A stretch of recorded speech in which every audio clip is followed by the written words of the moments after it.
Hola, ¿qué tal? Bienvenidos a un nuevo tutorial de TIA Portal desde cero. Hoy toca hablar de datos y más concretamente de un array de datos, es decir, un arreglo de datos. Un array de datos es simplemente un conjunto de datos del mismo tipo, pero que están todos contenidos agrupados dentro del mismo array. Es muy útil cuando queremos indexar un dato concreto, es decir, queremos llamar a un dato pero que tenga un índice concreto. Pero mejor vamos a verlo de una manera práctica, porque si no esto puede ser un poquito complejo. Vamos a agregar un nuevo bloque, que va a ser un tipo bloque de datos. Vamos a llamarle arrays. Si nosotros añadimos un nuevo dato, por ejemplo, estado, pieza, por defecto él nos va a decir que el tipo de datos es booleano, que es el más simple que se encuentra, pero le vamos a decir que queremos que sea un array.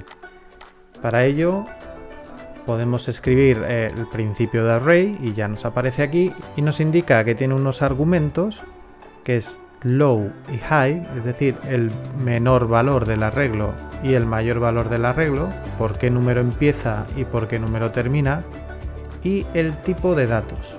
Por lo tanto, si nosotros quisiésemos empezar un array que comience en 1 y llegue hasta, por ejemplo, 10 y del tipo bool, tendríamos que definirlo de esta manera.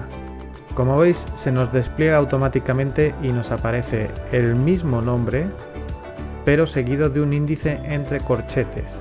¿Y cómo trabajaríamos con estos arrays de datos? Vamos a hacer un ejemplo. Si nosotros tendríamos aquí un bit, vamos a llamar a cualquier zona de memoria, y quisiéramos que se asigne uno de estos bits dentro del array, por ejemplo, el que tiene el índice 5, tendríamos que llamar al db arrays, estado pieza, y seleccionar cuál es el que queremos. Veis que ya indexa sobre el número 5. Vamos a simularlo.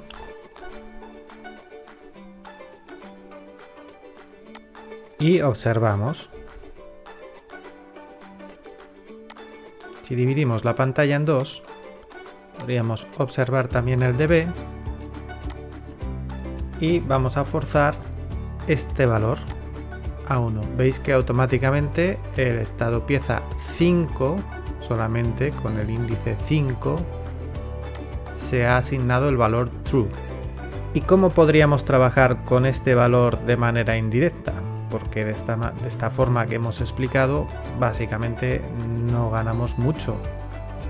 Pero vamos a ver una manera de indicarle este índice y podremos utilizar el mismo programa, pero depende para qué parte de la máquina lo estemos utilizando, tendrá un índice o tendrá otro.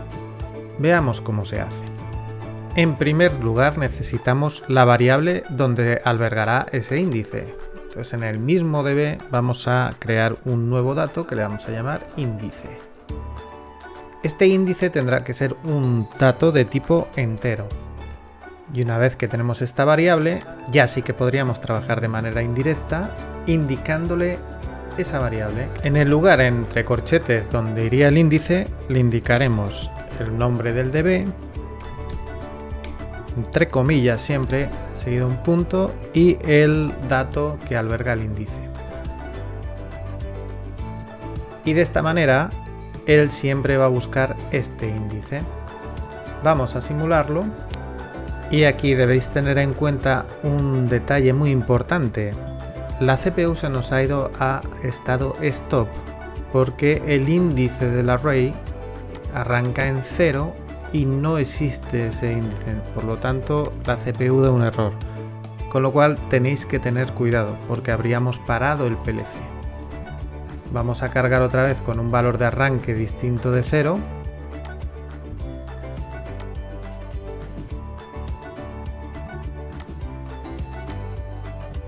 y ya sí que funcionaría la CPU en estado run.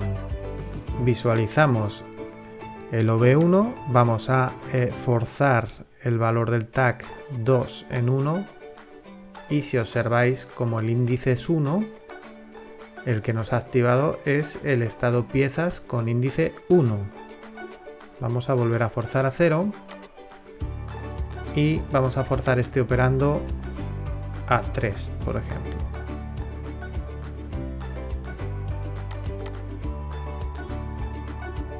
Volvemos a forzar este operando a 1 y observáis que el índice apunta al estado pieza 3. Esto sería la utilidad del uso de arrays. Estos arrays se pueden complicar e incluso podrían ser tipos de datos. Podríamos incluso tener arrays dentro de arrays.